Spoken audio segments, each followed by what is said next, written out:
পাকিস্তানের একজন ডক্টর সাইদ, তিনি নতুন করে ক্যান্সারের উপরে গবেষণা করেছেন এবং এটা পত্রিকায়ও লেখা হয়েছে। তিনি ক্যান্সারের নতুন একটি বিষয়ের উপরে গবেষণা করেছেন এবং এই গবেষণার জন্য তাকে পুরস্কৃত করা হবে।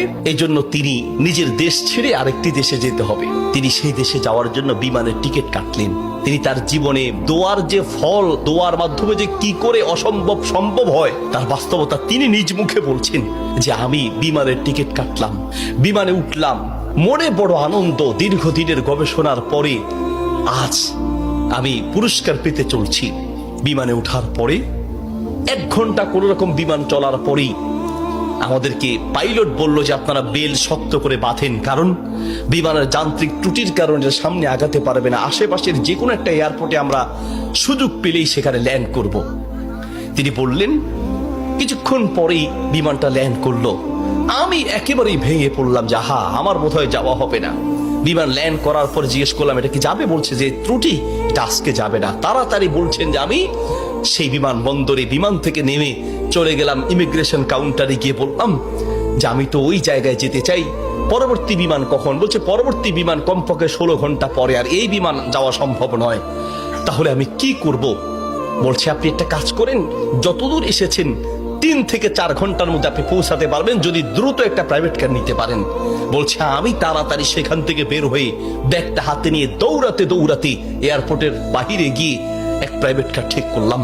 প্রাইভেট কার ওলাকে বললাম ভাই যত দ্রুত পারেন আগাতে থাকেন, টাকা নিয়ে টেনশন নাই, কারণ পুরস্কার তো বিশাল পুরস্কার, আপনি আগাতে থাকেন।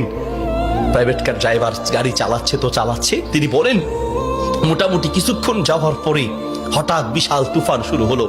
প্রচন্ড তুফান দেখে ড্রাইভার বলছে ভাই সামনে যাওয়া সম্ভব নয়। বলছে চেষ্টা করেন। বলছে দেখছেন কি অবস্থা, রাস্তাঘাট সব গাছপালা ভেঙে রাস্তায় পড়ে আছে।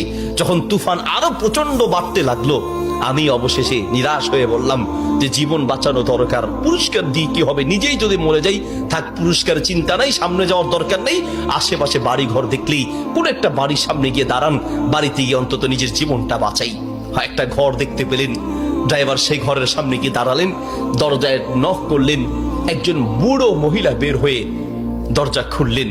বলছে বুড়িমা আমরা মেহমান বিপদে পড়েছি, বাহিরে তুফান চলছে, একটু আশ্রয় চাই, কোনো পুরুষ থাকলে বলেন।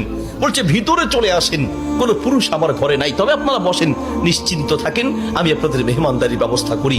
বলছে ঘরে পুরুষ নেই তো কোথায় গিয়েছে? বলছে কি বলবো দুঃখের কথা, কিছুদিন আগে আমার ছেলে এবং আমার স্বামী তো আগেই মারা গিয়েছেন, আর কিছুদিন আগে আমার ছেলে এবং ছেলের বৌমা দুইজন একসাথে অ্যাক্সিডেন্ট করে দুনিয়ার থেকে বিদায় হয়েছেন। বাড়িতে শুধু আমি আর আবার নাতিটা আছে। বলছে আপনারা বসেন, একটু মেহমানদারি ব্যবস্থা করি।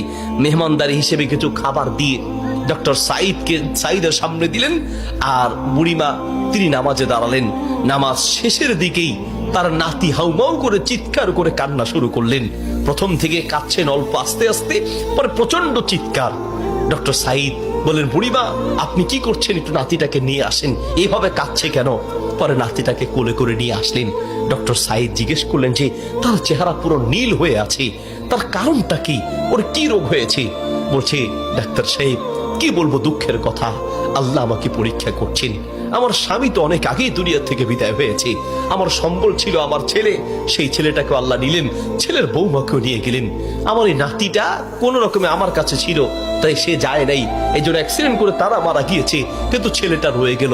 এখন এই ছেলেটার একটা কঠিন মারাত্মক ক্যান্সার হয়েছে, যার চিকিৎসা আমাদের দেশে সম্ভব নয়।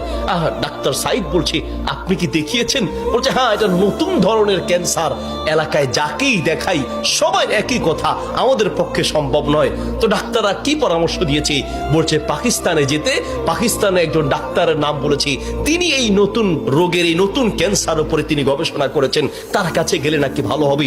ডাক্তারের নাম বলেছে? বলছে নাম তো বলেছে, কিন্তু ঠিকানা তো কিচ্ছু জানা নাই।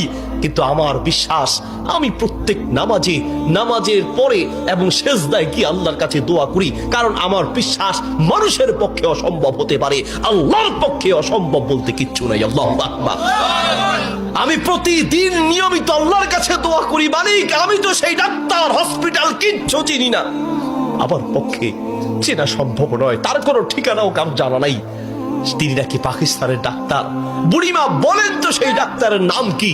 বলছে সেই ডাক্তারের নাম নাকি ডক্টর সাইদ, নতুন করে তিনি নাকি এই ক্যান্সার উপরে গবেষণা করেছেন। বলছে বুড়িমা কসম করে বলেন তো ডাক্তার সাইদের সাথেই আপনাকে দেখা করতে বলেছে? মহিলা বলছে ভাই আপনি মেহমান মানুষ, আমি কেন আপনার কাছে মিথ্যা বলতে যাব? ডাক্তার সাইদ তিনি নাকি নতুন করে ক্যান্সার উপরে গবেষণা করেছেন, আপনার বাড়ি কোথায়?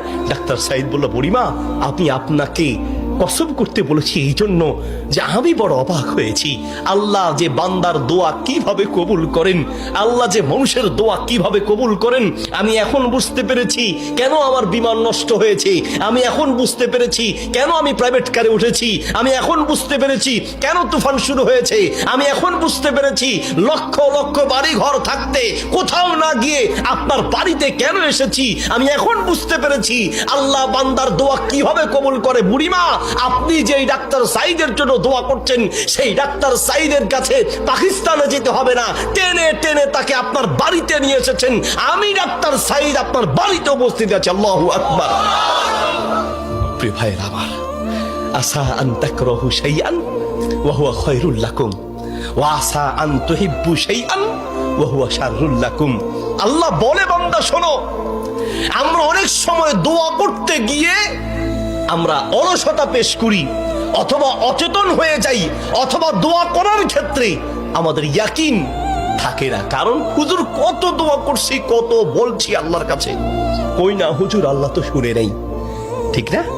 অনেকের কথা অনেক হুজুর দোয়া করার জন্য বলেন, কত দোয়া করছে হুজুর, তাহাজ্জুদের সময় দোয়া করছি, শেষ রাতে দোয়া করছি, চোখের পানিতে মুখ ভাসিয়ে দোয়া করছি, কত চাইছি আল্লাহর কাছে, হুজুর আল্লাহ দেয় নাই। শোনেন আল্লাহ বলেন বান্দা মাঝে মাঝে আমি তুমি চাও আমি দেই না, এই যে আমি দেই নাই হতে পারে আমি এই না দেওয়ার মাঝেই তোমার কল্যাণ আছে। আল্লাহু আকবার। আমরা জানি না, হতে পারে ওই যে আল্লাহ দেয় নাই সেটার মধ্যেই আপনার জন্য কল্যাণ দিয়েছি। এই জন্য দোয়া করবেন, পান বা না পান দোয়া করে যাবেন।